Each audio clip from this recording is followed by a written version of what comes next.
Hey everybody, it's Chris on a sweltering Chicago afternoon, but what a day to take advantage of checking out this new arrival. This is a 1965 Shelby Cobra 427. It is a recreation car by Superformance, but this thing will not disappoint. Let's check it out.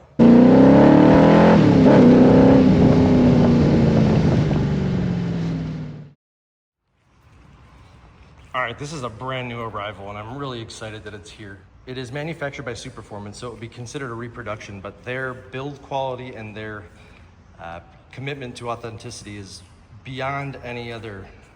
I would call it a tribute car rather than even they're not really replicas because this is a factory built car.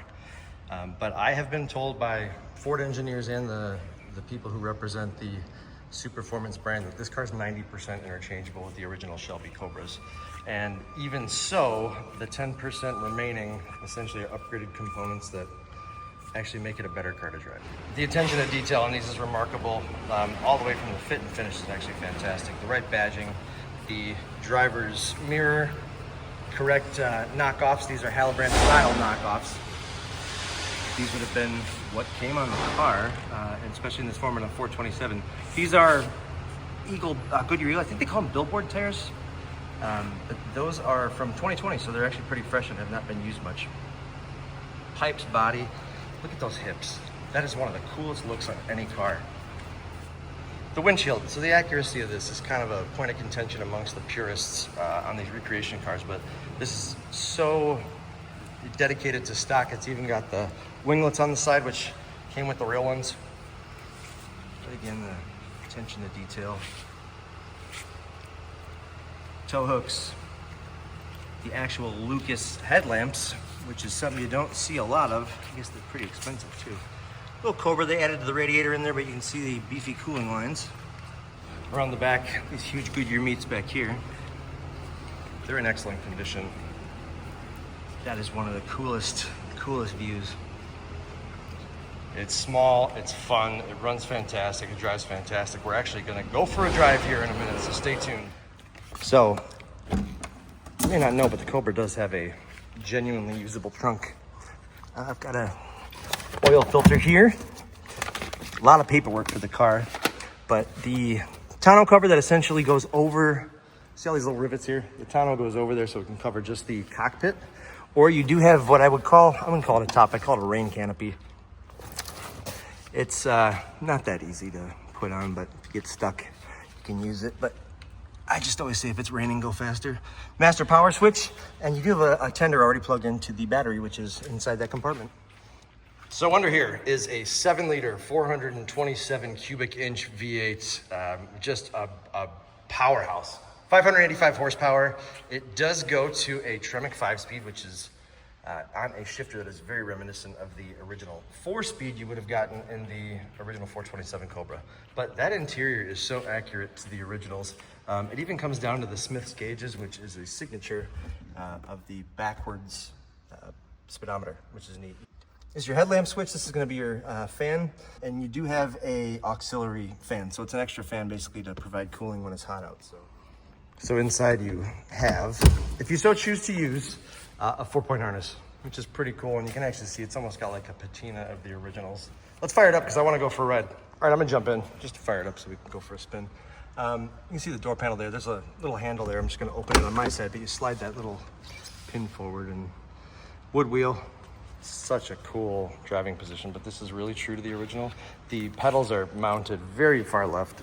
All right, from behind the wheel, there's a little startup procedure here. So the engine's actually got some temp in it, not much. I did drive it earlier, so you're actually hearing the fuel pumps fire up. We're gonna give them about 10 seconds, just so they can kind of prime themselves. You do have a choke function here. So it is a manual choke. You're gonna pull that out when it's cold. I probably don't need it right now, so I'm gonna go ahead and actually close it. It's about 95 degrees right now too, so.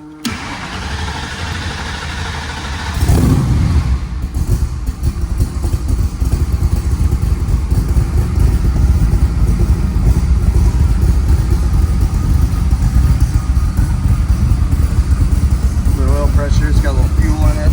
I'm gonna put the exhaust fan on. I'm gonna put the auxiliary exhaust fan on because the air temperature is so high today.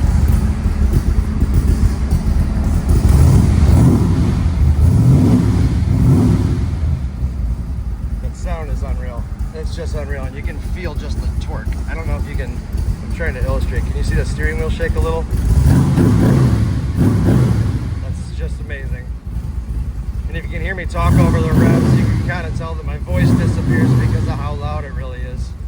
All right, enough. Let's go for red. Well, good morning.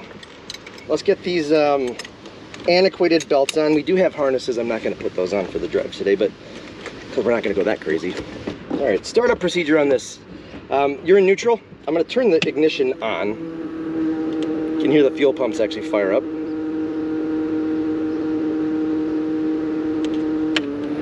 Turn the exhaust fan on. Now it is quite a hot day in Chicago today, so we have 2 exhaust fans. So now that I've got the pumps primed, I'm going to give it 2 shots here of fuel.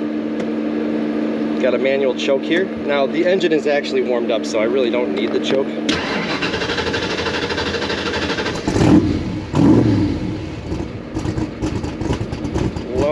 Lumpy idle. I don't know if the cameras can get that vibration, but yeah, 427 cubic inches, 5-speed Tremec, obviously rear drive. This has one of the most authentic looks of virtually any Superformance I've ever driven, so let's go for a spin.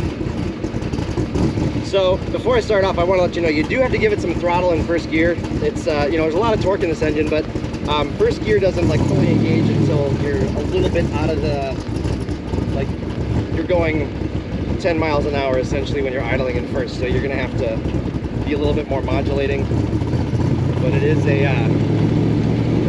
a skink drive, especially for being a 427. So let's go out on the road.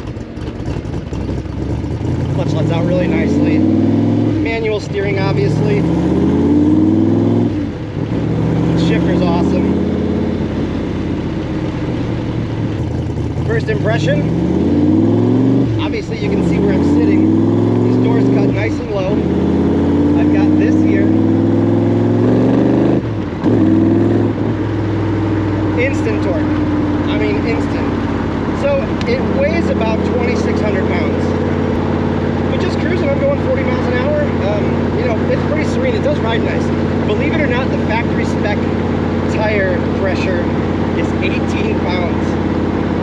You bump it to 25 when you're out cruising and racing, but as of the condition right now, we're just street driving, so 18 pounds. Manual steering communicates great. You do have a turn signal on the right side of the steering wheel.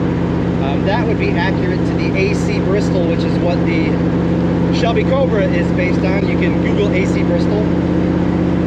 But here, 4th to 3rd, 3rd to 2nd. Just easy modulation, blip throttle downshifts are simple.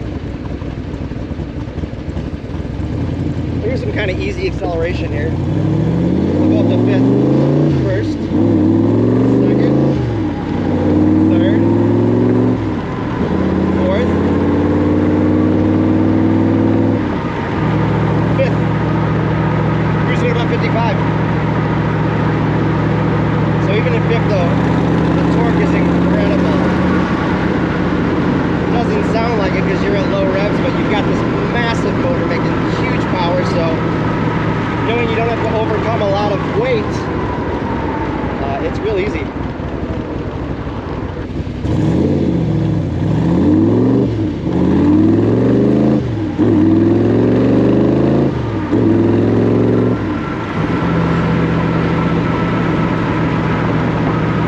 If you've never driven anything with side pipes and you love the sound of exhaust, it is the best way. You don't need a radio on this car, especially when you got something like that.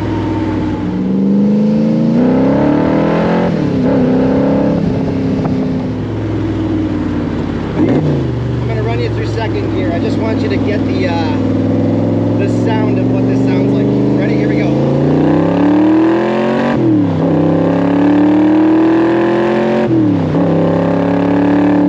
I feel like one of the Beach Boys.